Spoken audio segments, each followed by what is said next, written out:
When we talk about World War II, some battles just stick in people's minds forever. For me, the US fights across the Pacific and Europe show not only military power, but also the resilience of ordinary soldiers who became heroes in extraordinary times. Let's start this journey from Midway to Iwo Jima.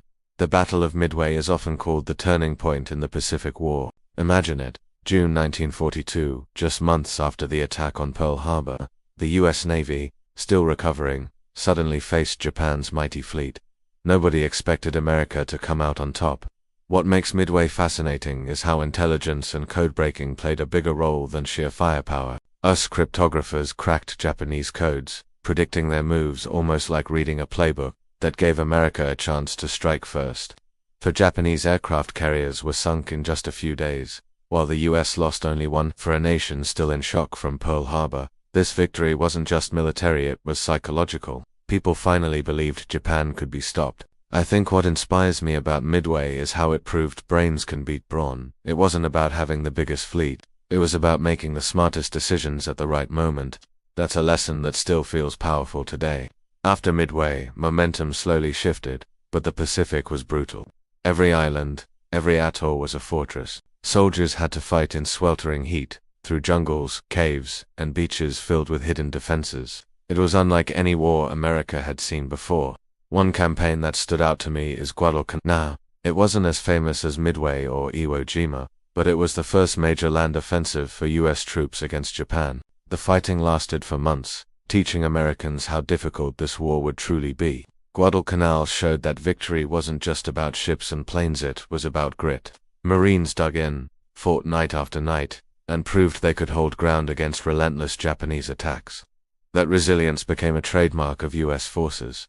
As the war dragged on, the strategy became island hopping. Instead of taking every single island, US forces targeted the most critical ones, using them as bases to leap closer to Japan. It was smart, but every step still came at a cost.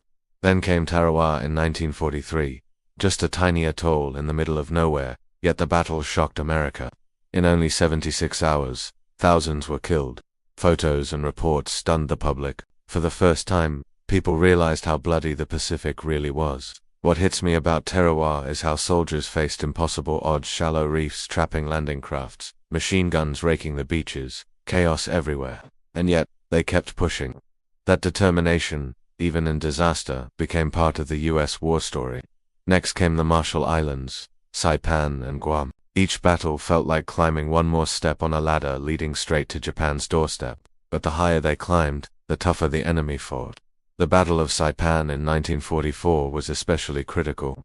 From there, American bombers could finally reach Japan's home islands. That meant Japan's war machine was directly threatened. And that's when things started changing on a global scale. Meanwhile, in Europe, D-Day was unfolding.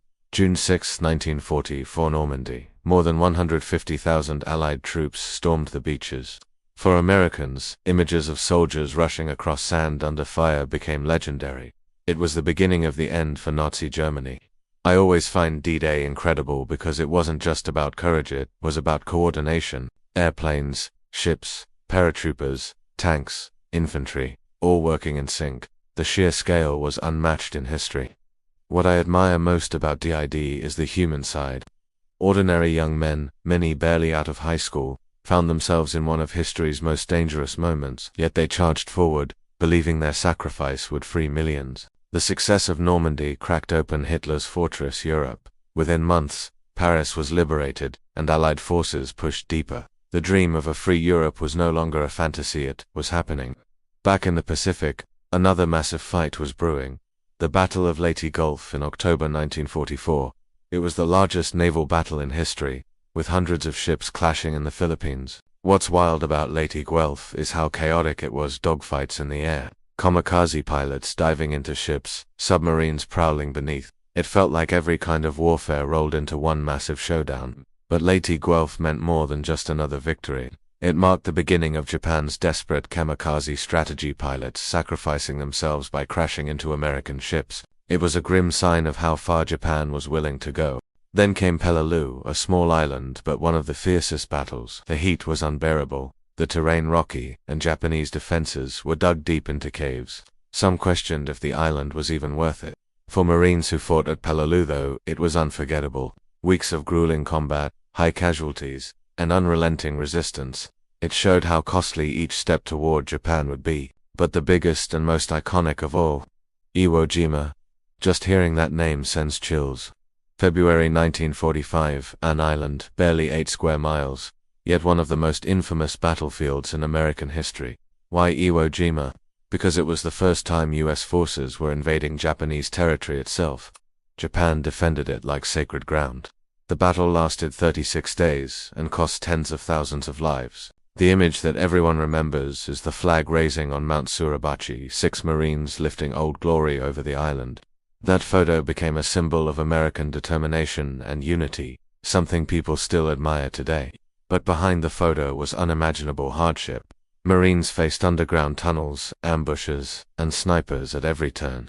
Each inch of ground was fought over with blood and courage. What I think makes Iwo Jima so powerful is that it wasn't just about winning territory, it was about spirit. That moment told the world, America would not back down, no matter how hard the fight. Right after Iwo Jima came Okinawa, the largest battle in the Pacific. It was brutal, with kamikaze attacks and heavy casualties on both sides. But once Okinawa fell, Japan itself was within reach. At this point, the world was watching anxiously. Everyone knew the end was coming, but nobody knew how. Would there be a bloody invasion of Japan, or something else entirely? Of course, history tells us what happened next. The atomic bombs on Hiroshima and Nagasaki, while controversial, they forced Japan's surrender and ended the war. For many Americans, it meant their fathers and brothers would finally come home. Looking back, I realize each of these battles wasn't just military maneuvers, they were defining chapters of American identity. Midway showed intelligence. D-Day showed unity. Iwo Jima showed courage. When I think about these moments, I see how they shaped the modern world. Without them, democracy in Europe and peace in the Pacific might have looked very different today. Sometimes I imagine being one of those young soldiers, scared, exhausted, but determined. It's hard to picture myself in their boots, yet their bravery made it possible for future generations to live freely. For me, the most moving part is how these stories continue to inspire. Movies, documentaries, even simple classroom lessons keep the memory alive.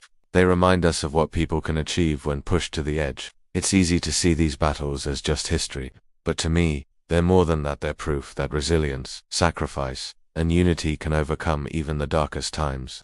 When Americans look back on World War II, it's not just about victory. It's about the idea that ordinary citizens rose up and did something extraordinary when the world needed them most. I think that's why the flag at Iwo Jima still resonates. It's not just a picture, it's a story of teamwork, courage, and hope. The same goes for D-Day. The beaches of Normandy aren't just historical sites, they're sacred ground where freedom was bought at an unimaginable price. And Midway reminds us that even when you're knocked down, you can come back stronger if you stay smart and focused. That's a lesson beyond the battlefield, it applies to life itself. For me, learning about these battles isn't about glorifying war. It's about honoring the people who endured it, the lessons they left us, and the future they fought to protect. I sometimes wonder if they hadn't fought the way they did, where would we be today? Would democracy have survived? Would peace have ever returned? That's why I believe these moments deserve to be remembered, not as distant history, but as timeless examples of courage and perseverance. And honestly, I think these stories still connect with people because they're human at the core. Fear, sacrifice, brotherhood, those feelings are universal. When a Marine at Iwo Jima kept moving forward despite the odds, or when a paratrooper jumped into Normandy's darkness, they weren't superheroes, they were human beings making heroic choices. That's what makes them relatable, because deep down, we all wonder if we'd have that same courage if history ever asked it of us. As I wrap up this journey from Midway to Iwo Jima, I can't help but feel gratitude. Gratitude for the sacrifices made, and gratitude for the chance to learn from them. World War II may be decades behind us, but its lessons echo louder than ever. Stay united, be resilient, and never underestimate the power of determination. For me, these iconic battles are more than military history. They're reminders that even in the darkest times, light can emerge when people refuse to give up. And maybe that's why Americans continue to cherish these stories, not just because they won, but because of how they fought, what they endured, and what they stood for.